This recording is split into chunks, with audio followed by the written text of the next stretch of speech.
And then when I was ready to criticize Trump about how he was a legitimizing dictator, that's when they only want to talk about my story, not about the enslavement of my people in China. Reading the Bible is illegal in North Korea.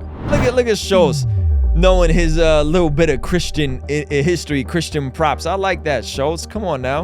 But the society and the way the government is structured, that's not anchored on Ruslan.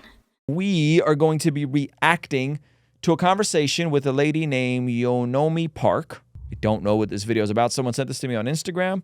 About an hour and 40 minutes in, she's already mentioned that reading the Bible is one of the biggest crimes. And now she's saying that the only people who truly care about North Korean people are Christians. I'm struggling. Wait. One of the only crimes in North Korea, and we talked about this, we talked about that in our context, in the West, generally speaking, following the ways of Jesus, living your life Jesus' way, will, if you're of able body, sound mind, usually lead to flourishing, right? But not in other places of the world, not in places of the world where reading the Bible is a crime. North Korea being one of them, China being one of them, okay? So it's important to note that we have to filter all this stuff through context. Our lives are small. We know what we're experiencing. Or in the bubble. Exactly. So I think it's like, I think a lot of times people want to, maybe they want to take your story and they want to almost weaponize it and be like, hey, everybody, shut up. This is what it's like to be really bad. But maybe we have room for both. Maybe we have room to be like, hey, let's make sure that we understand and try to help these people in the best way that we can. But let's also make sure that all our citizens are receiving the rights that they deserve. Right. You know what I'm saying? Yeah. Because I don't like when people try to do that with your stuff. Because I feel like sometimes they they'll use it. Right. So I think that's the thing with I mean, I could have been the darling of the left and complaining about how hard it is to be a woman, and how horrible men is, or the men that I met were rapists in China. And they were like, why just don't you stick with that? But the thing is, none of these people cared about what actually was happening to North Korean women in China. They just wanted to use you as a tool to say the suffering of women. And that was it. And then when I was ready to criticize Trump about how he was a legitimizing dictator, that's when they only want to talk about my story, not about the enslavement of my people in China. It's almost like people will use parts of your story when it benefits them, but they're not really caring about what you are going through or your people. Only Christians cared. I mean, they're the only ones. Wow. She said that only the Christians cared. Now, from my understanding, this lady, her name is Yeonmi Park. I think I'm saying that right, hopefully. She is a North Korean who fled, I believe, through China. And she's sharing her experiences, experiencing oppression both in North Korea and in China. Okay? So, yeah, she escaped North Korea, I believe through China, right? And so this is very interesting because in here she just said that the Christians are the only ones that care. What a plot twist. What a plot twist to the narrative that, being a Christian's wrong. And apparently earlier in this interview, she also said that reading the Bible is illegal in North Korea. I'm sorry. They were, with all their flaws, or with all their dogmas, these are the people who came to China with their life. They care. Funny story. My wife actually went to China. About 12, no, this is more than that, 15 years ago, 16 years ago, before we were married, my wife went on a month-long missions trip to China to help Chinese people learn English while working with the underground church in China. And she said it was crazy. She said it was nuts. She said that they would have people survey them, follow them around, really wild stuff going on. I've been hip to the atrocities in China, the one-child policy, all of that stuff.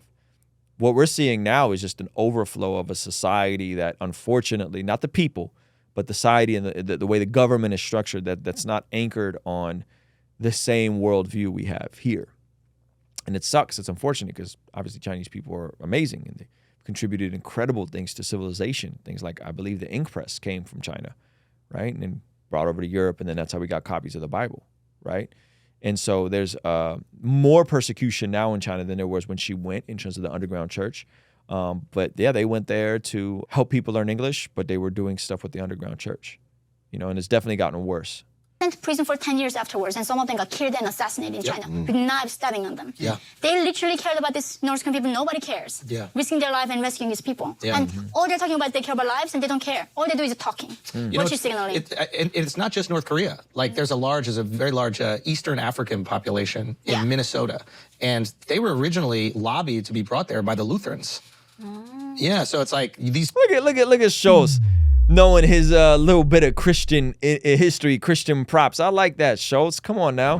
Hey, you want to see something crazy? 67% of the people who watch this channel are not subscribed. Do me a quick favor, make sure you hit that subscribe button so you stay up to date on all the videos here on the Blessed God Studios channel. Yeah, Christians have an amazing compassion for people that are going through horrible times and really do try to help and risk their lives. They do. I mean, there was that Christian guy that went to that island we were talking about, and he was trying to, I guess, spread, you know, the gospel to this remote. Yeah, you saw that. Yeah. So it is really cool that you recognize. He got murked, by the way. That. And I can see how you would definitely appreciate that, because you have this story that's so seductive that people are going to want to use the parts that benefit them. So how do you protect yourself from that? How do you go, ugh, you just care about my story because it helps your political position or your ideology? How do you push people away who would just be using you and then embrace people who really want to help? How do you decipher that? I'm not very smart in that way. Like, I think it's just, I believe in humanity. Yeah.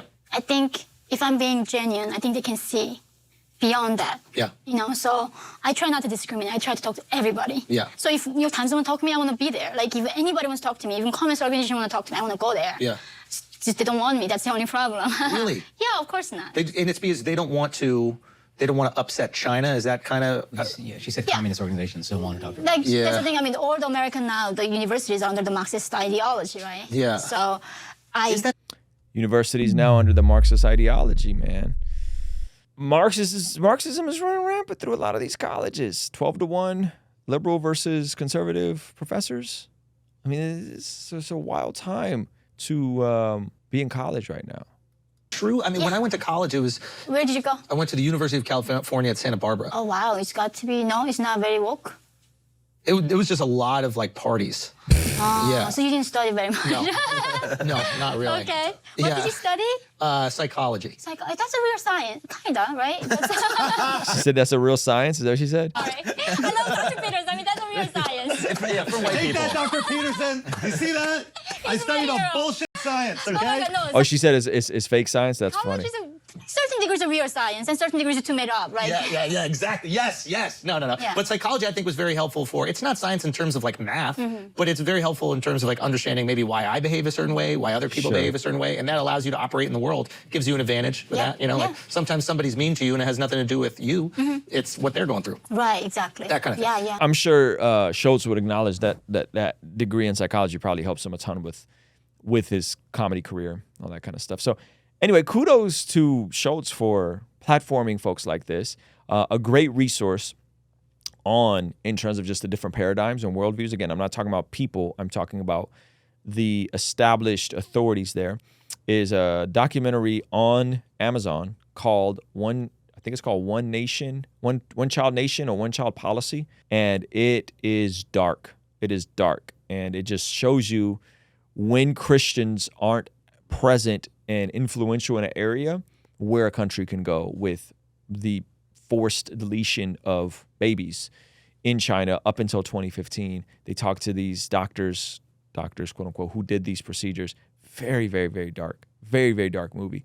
And we talked about it a little bit on the channel, but the world without Jesus is a very, very dark world. It's a very different place. Yeah, man, that's wow. What an interesting. And again, I don't mean to like beat a dead horse, man, but I think in the West, and especially in America, we don't know or have any real scope or context for how dark the world really is, how violent the world can get, how on edge things can get. We don't really know these things. And it's not until you go and travel a bit, and I don't mean travel to resorts. I mean travel and don't stay on the resorts. Like travel internationally and go to different places and see these different areas, right? Like we were in Israel, drove up to the Gaza border and saw the rockets that were shot over, right? Went and saw the Syrian border. I came here as a refugee. The world is a much darker place than any of us in the West really have context for. That sobriety should keep us humble, and that sobriety should create a gratitude and appreciation for the people that lay down their lives and make it their careers to keep us safe. Folks in the military, it's a very different place. And I would argue that the reason why we have the degree of peace, it's far from perfect in America, is because the values and the virtues of the Judeo-Christian worldview. The right to protect yourself, the right to pursue liberty, right? Justice.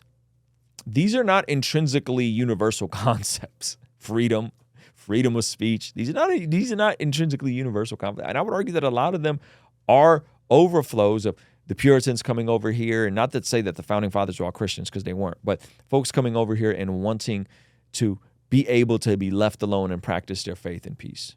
We need to be sober about these things. Just go travel, man. Go travel. Go travel. Go to some of these places. And again, I'm talking about get off the resorts. It can go left very quickly.